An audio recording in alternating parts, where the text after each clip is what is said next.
आज कुंडलिनी जागरण की चारों तरफ चर्चा होती है। बहुत सारे लोग प्रश्न करते हैं कुंडलिनी जागरण इतनी सरल चीज नहीं है।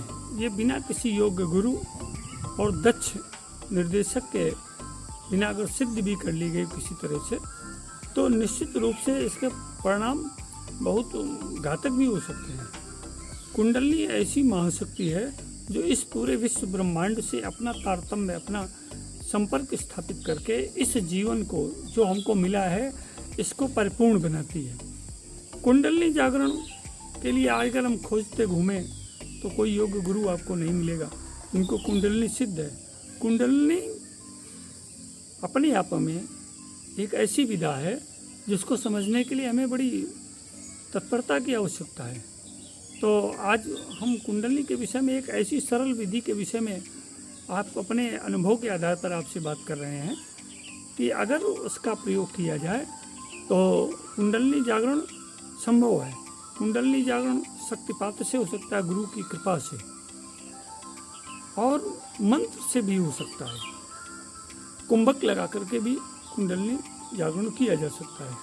तो कुंडलिनी जागरण की इस विधा से आप परिचित हों तो इसके पूर्व आपको पहले बहुत सारी तैयारियां कर लेनी चाहिए। बिना किसी तैयारी के, बिना अपने को परिपक्व बनाए कुंडलिनी को सिद्ध कर लेना उचित नहीं होता है।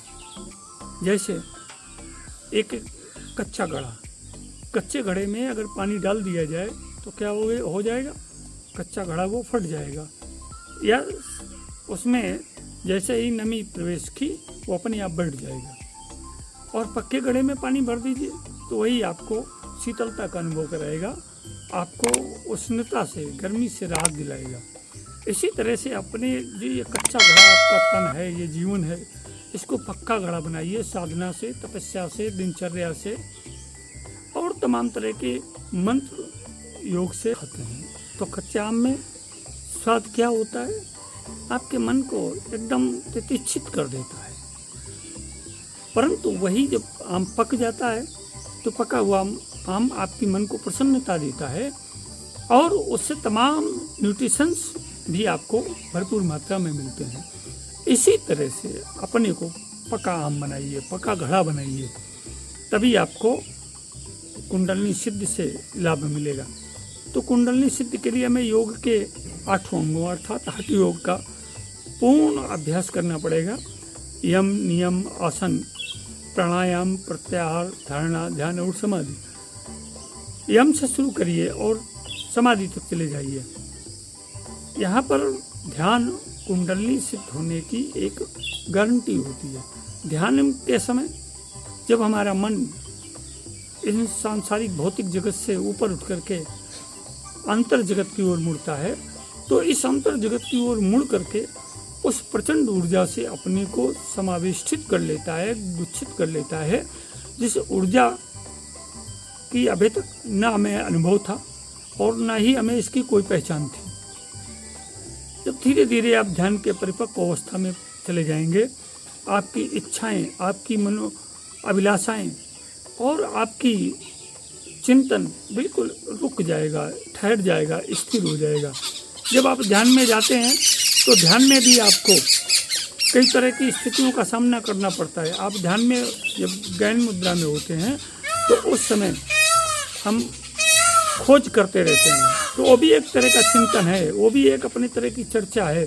जब ये भी खोज भी हमारी समाप्त हो जाए, बिल्कुल तटस्थ होकर के साम्य अवस्था में जब पहुंच जाए, तब ध्यान की वो स्थिति होती है। इसी ध्यान की स्थिति जब परिपक्व होती चली जाती है तो यहाँ पर कुंडलिनी जागृत होने लगती है। कुंडलिनी हमारे मूलाधार चक्र में, जैसे हमने आपको पिछले अंक में बताया था, तो 3-3.5 फेरे लगा करके मुंह नीचे करके अपान वायु में गुदाद्वार से थोड़े ऊपर बैठी हुई है। और जब इसका प्रवेश हमारी सुषुम्ना नाड़ी में हो जाता है, 10 नाड़ियाँ तो 72,000 हैं, 72,000 नाड़ियों में 10 नाड़ियाँ प्रमुख हैं और 10 में से केवल 3 प्रमुख हैं, 3 इड़ा और पिंगला, जिनमें वायु का प्रवाह निरंतर चलता रहता है श्वास प्रश्वास के माध्यम से। और सुषुम्ना, ये सुषुम्ना नाड़ी हमारे मेरुदंड के मध्य भाग में बिल्कुल अदृश्य रूप में स्थित है। देखिए, जब कोई चीज ज़्यादा मूल्यवान होती है तो उसको बहुत छिपा करके रखा जाता है, उसकी बड़ी सुरक्षा की जाती है। ऐसे ही उस परमात्मा ने, उस प्रकृति ने इस सुषुम्ना नाड़ी को बहुत ही छिपा करके हमारे शरीर में रखा हुआ है। ये मेरुदंड है, मेरुदंड खोला है और इसके मध्य में लिक्विड भरा हुआ है। इस लिक्विड के अंत में मध्य में एक नाड़ी है। उस नाड़ी के अंदर भी एक नाड़ी है जो सुषुम्ना नाड़ी कहलाती है। ये सुषुम्ना नाड़ी में प्राण प्रवाह, प्राण ऊर्जा का प्रवाह सतत चलता रहता है। और देखिए, इस प्राण ऊर्जा के प्रवाह में तमाम बंध भी हैं जिन्हें हम चक्र कहते हैं। मूलाधार से लेकर स्वादिष्ठान, नाभि चक्र, हृदय चक्र, विशुद्ध चक्र, आज्ञा चक्र, ये 6 बंध भी लगे हुए हैं। जब इन 6 बंधों को हम पार कर लेते हैं तब 7वें बंध शास्त्रार में जाकर के ये कुंडलिनी शक्ति जब प्रविष्ट होती है तो यहाँ पे 1000 दल कमल की तरह ये खिल उठती है और इसका सीधा संपर्क सीधे उस यूनिवर्स में फैली उस अनंत और अखंड ऊर्जा से होता है। तो उस जब अखंड और अनंत ऊर्जा से उसका संपर्क होता है तो ये कुंडलिनी गति में आ जाती है। और जब ये गति में आ जाती है तो इसके जो परिणाम आते हैं हमारे जीवन में, आमूल चूल अभूतपूर्व परिवर्तन प्रारंभ हो जाते हैं और हमारे अंदर एक प्रफुल्लता का वेग बहने लगता है। अकस्मात अनायास हम अहर्निश प्रफुल्ल रहते हैं, हर्षित आनंदित रहते हैं और हमें खुद नहीं पता होता है कि हम किस चीज़ के आनंद में डूबे हुए हैं। यही चीज़ जब हम मंत्र जाप करते हैं तो मंत्र जाप के समय जब हमारा मंत्र हमारे मन के अंदर चलता है तो ये मंत्र ऊर्जा ये हमारे शरीर में सूक्ष्म रूप से हमारे तमाम कोषों में जाकर के, हमारे ग्रंथियों में जाकर के ये प्रवाहित होती है और उन ग्रंथियों कोषों के माध्यम से ये कुंडलिनी को अभिप्रेरित करती है और कुंडलिनी का जागरण हो जाता है। तो आप सबसे पहले आसन का अभ्यास करें।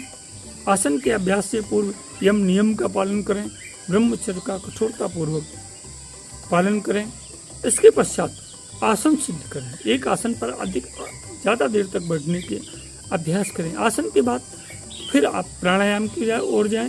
प्राणायाम हम आपको बताया 8 तरह के प्राणायाम होते हैं। तो भस्त्रिका, कपालभाति, अनुलोम विलोम, उद्गीत, ओंकार, प्लावनी, 8 तरह के प्राणायाम है। प्राणायाम की प्रक्रिया करें। जब प्राणायाम से खटकर्म करें, खटकर्मों से शरीर को शोधित करें, प्राणायाम से अपनी नस नाड़ियों को शोधित करें, आसन और प्रत्याहार से, धारणा से अपनी विचारधारा को परिशोधित करें और इसके पश्चात ध्यान में प्रवेश करें। तो जब ध्यान में आप प्रवेश करेंगे उस समय आपके इन प्राणायाम, आसन, प्रत्याहार, धारणा का और मंत्र जाप का जो प्रभाव आपके ऊपर पड़ेगा वो कुंडलिनी जागरण का हेतु बनेगा, कारण बनेगा। इस तरह से ये कुंडलिनी जब ऊर्ध्वगामी होगी तो 6 अवरोधों को मूलाधार चक्र में जिस समय ये सुषुम्ना में प्रवेश करती है तो मूलाधार चक्र से होकर के स्वादिष्ठान चक्र को भेदती हुई हमारे मणिपूरक चक्र, नाभि चक्र, हृदय चक्र, अनाहत चक्र, विशुद्ध चक्र और आज्ञा चक्र को भेदती हुई सहस्त्रार तक की यात्रा पूरी करती है। इस तरह से हमारी ये कुंडलिनी जागृत हो जाती है। कुंडलिनी एक ऐसी शक्ति है, एक पारलौकिक शक्ति है जिसको लौकिक जीवन में हम कैसा प्रयोग कर सकते हैं ये तो आपको कोई योग्य गुरु और मार्गदर्शक ही बताएगा। इसके लिए आपको बहुत ही कठिन तप करना पड़ेगा। तप का मतलब है जो चीज़ें अभी हमने बताई उन चीज़ों का अभ्यास करें, अपने शरीर की शुद्धि करें, अपने तमाम कोषों को, प्राणमय कोष, अन्नमय कोष, विज्ञानमय कोष, इन सभी कोषों का परिशोधन करें। परिशोधन करके खटकर्म अवश्य करें। खटकर्मों से हमारे जो कोष हैं वो शुद्ध हो जाते हैं। प्राणायाम से हमारी नाड़ियों का प्रवाह दुरुस्त होता है और आसन, धारणा, प्रत्याहार से हमारे विचारों की श्रृंखलाओं का परिशोधन होता है और ध्यान से हमारे इस संपूर्ण कर्तव्य की, कर्म की परिपुष्टि होती है और जब इतना सब आप कर लेंगे तब ध्यान की उच्च अवस्था में पहुंच करके वो कुंडलनी जागृत हो सकती है। ये कुंडलनी जागरण की सरलतम विधि है। और भी कई तरह की विधियां हैं जो आगे अंकों में आपके सामने हम आपसे रखेंगे। आशा है कि अगर आप इच्छुक हैं तो इस तरह किसी योग और अनुभवी गुरु के शरण में जाएं।